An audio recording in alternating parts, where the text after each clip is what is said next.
نفس و نه وجني چې الله حرام کړي، الله حرام کړي د هغې وجل مګر په حق سره، الا بالحق.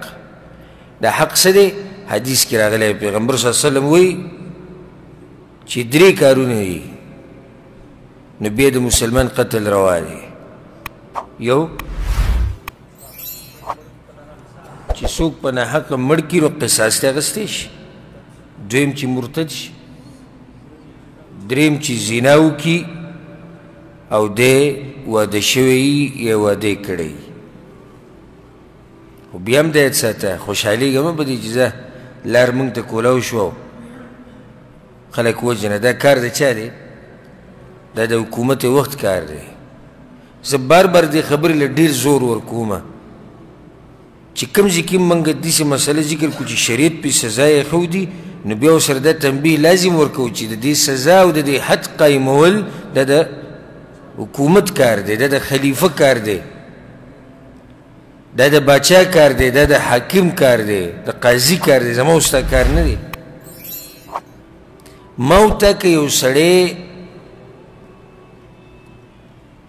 ونیسم په دې باندې چې وایي د زنا کړې ده، راسره پې ګواهان ومي، نو بیا م وجل زما ستا په اختیار کې نه دي. شریعت د اختیار افرادو له نه دی ورکړی. پای کې یو څو نقصانات دي. یو نقصان دا دی چې کله ته راولګې او حدود قایمه او خلک وجني. یو نقصان دا دی چې دا خلک به د بیا تپوس وکړي او راوبه دې نیسي.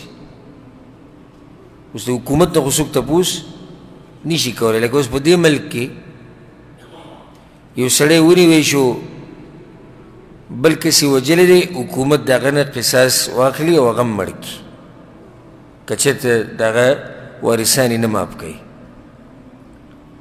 نو بیا څوک دی چې دې حکومت نه تپوس وکړي چې تا ولې وژلی؟ قصه ختمه شو. خو که ته یې کوې نو تا نه بیا خلک تپوس کولی شي. ته ورسره پاسې د یو کس رور مړ کړي، ولې وایي ده چې دی چې په ده باندې شریعت دا سزا یې ښودی، اوس به له هغه راپسې تا هم ووژني. او که به تا یې اوس بر نه شو کېدی چې ستا په خاندان کې بل مړ کړي. نو دویمه پکې بیا دا خبره ساتي. دویم نقصان دا دی چې خلک به بیا خپل زړونه یخوي او د چا سره چې به دشمني په هغه باندې باسي او بهتان لګوي او وجني به یې او وایي به چې په ده باندې شریعت دا سزا یې ښودې وه. لکه ولې دا سړی مړ کړو، دا جادوګر او جادوګر باندې شریعت دا حد یې ښودی چې دی به د تورې په ګزار باندې وایي. نو صحیح شوه، د جادوګر خو دا سزا ده، خو تا سره څه دلیل دی چې دی جادوګر و؟ کیدای شي دا سړی صحیح خپل یو بدل اخیسته غواړي، دروغ وایي. ته به راپسې ما ته به جادوګر وایي، زه به تا نه بدل اخلم، هغه به د بل نه اخلي، هغه به وایي دا قاتل دی او دا مرتد دی او دا زیناکار دی او دا جادوګر دی او دا دی او شروع به وشي. بیا د لر خو څوک نشي بندولی. د شریعت الله حکیم دی، نو دا شریعت هم د حکمتونو نه ډک شریعت دی چې کله افرادو له اجازت نه دی ورکړی د دې قصاص د نافظولو او د حدودو د قایمولو، نو په هغې کې هم حکمتونه دي. دا د افرادو کار نه دی، دا د حکومت وخت د خلیفه، د حاکم، د قاضي یا داسې علاقه چې هلته حکومت نه وي خو مشران مشران ټاکلی شوي د قبیلو، د هغوی نه څوک تپوس نشي کولی، هغوی فیصلې کوي، د هغوی سره هم زوري. دا د داسې خلکو کار دی.